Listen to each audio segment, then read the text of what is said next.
What's up guys, Coach MANdler here, Team Swole Patrol. As you can tell, I'm back in the wagon. That's right, back at it, dropping knowledge bombs on how you can get swole. Lift big, get ripped, look good while being able to kick ass. That's right, Hurricane Matthew put a good dick slapping on us here in Jacksonville, but got the power back and now it's time to get back at it. So today I want to kick the week off right by answering an Ask MANdler question. Let's get started. Alright, today's Ask MANdler question comes from one Hamish Ashar, who wants to know what he can do to fix his anterior pelvic tilt. Now, for those of you who might not know what anterior pelvic tilt is or why it matters to you and your ability to get jacked, lift bigger weights, and overall do so completely pain-free, this is a video that you want to watch, because I promise if you are a power lifter, strongman competitor, bodybuilder, or just a regular old 9-to-5 worker that's sitting on your ass all day, it definitely applies to you and will most definitely affect your ability to lift like a beast and look like a beast without having any nagging ass lower back pain keeping you all busted up. Alright, so let's first identify what anterior pelvic tilt is, what it's caused by, and some of the pain in the ass problems that come about by having this pain in the ass issue. Alright, so when I'm referencing anterior pelvic tilt, what I'm talking about is, simply put, a forward tilt or a forward lean in your pelvis, which is creating some passive lumbar extension, which, if you don't know anatomy that well, is nothing more than constantly having that awkward ass out position as if you were doing an awkward ass out hug. Now, why is that important to us if we're trying to get stronger, trying to get more jacked, and trying to lift, more importantly, pain-free? Well, right now I'm going to explain what's causing this anterior pelvic tilt and how it's going to affect those goals. What's causing this anterior pelvic tilt is actually pretty simple.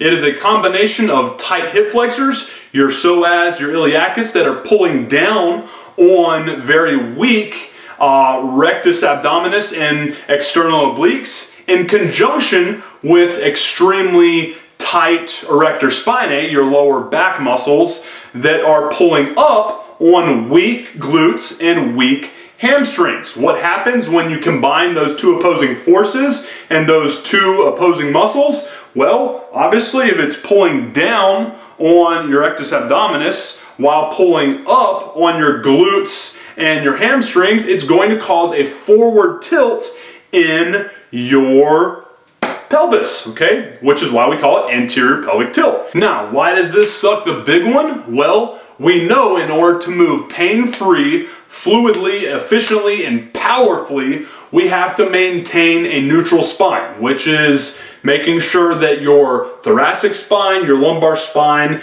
and your pelvis are all in alignment. And whenever, obviously, you have a tilt or a shift in your pelvis, you're not going to be able to maintain that alignment, and not only will you not be able to lift as powerfully with as much force application as you need for bigger lifts and the ability to build more muscle, but you're also going to cause some possible damage and definitely some pain in the lower back region, which, if you haven't had lower back pain before, it's a bitch. You definitely don't want it. And here's the true bitch of it all. Unfortunately for us meatheads, the number one culprit that's causing this issue is the number one thing we do on a daily basis: sitting down at the desk in a chair for a prolonged period of time when we're in a relaxed state of hip flexion. When we're sitting down, our hip flexors are shortened, our rectus abdominis and our external obliques aren't engaged, we're leaning over, and our lower back is getting tight while our glutes and hamstrings are weak as a baby. They're docile, they're unactivated. When that happens for a prolonged period of time, you're going to get the effects of anterior pelvic tilt. That's the shitty news. The good news is, if we know what's causing it, we can obviously do what's necessary to fix it so that we can lift pain-free. We can be more fluid and efficient with our movement, and we can produce the optimal amount of force that's necessary for lifting big ass weights and for getting jacked as shit. So with that being said, let's address these issues that are keeping us in this unfortunate awkward ass out anterior pelvic tilt position in the first place. First things first, if you do have a typical 9 to 5 or are a student that is constantly sitting at a desk, make sure every 30 minutes or so you stand up for about a minute or two and walk around. This will get the blood flowing and prevent a lot of the problems that are causing this anterior pelvic tilt in the first place. The second step would be to stop doing some of the exercises that perpetuate the problem that you're facing with anterior pelvic tilt. Okay, we know tight hip flexors are causing an issue with anterior pelvic tilt, so we need to make sure that we don't do exercises that will further tighten them. And the first ones that come to mind in regards to that are going to be sit-ups. Eliminate sit-ups because a lot of times when you do them, you are going to initiate them when you're kind of fatigued or even fresh by kind of pulling at the hip flexor. So eliminate those exercises and replace them with better ones that will fix the problem instead of perpetuate it. Step 3, given the fact that we know tight hip flexors are causing some anterior pelvic tilt, obviously you want to stretch them out. Here's my absolute favorite hip flexor stretch. Throw it into your dynamic warm-up and I can promise it will alleviate a lot of the issues that you're having. Alright, whenever I'm doing a hip flexor stretch, I choose a more dynamic variation instead of just a static stretch. So what I'm doing here is focusing on keeping that chest up and pushing forward in order to stretch my psoas and my iliacus.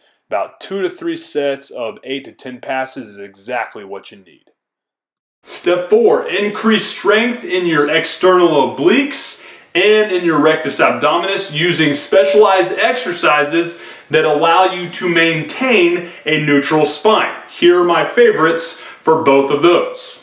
Alright, so we know part of the responsibility for anterior pelvic tilt isn't just tight hip flexors, but also the weak and unengaged rectus abdominis and external obliques that we have in conjunction with that. So what we want to do is address those weaknesses in a manner that allows us to stress those muscles, but in a way that allows for a neutral spine to be kept. So those anti-extension based movements like a plank, the rollouts that you saw there, and these hip flexion with a neutral spine exercises like a jackknife are going to be a fantastic way for you to strengthen those weak points without perpetuating the problem of worrying about tightening up those hip flexors. And step 5 is going to be increasing the strength of your glutes and hamstrings by doing some hip extension dominant movements like deadlifts, squats, lunges, and step-ups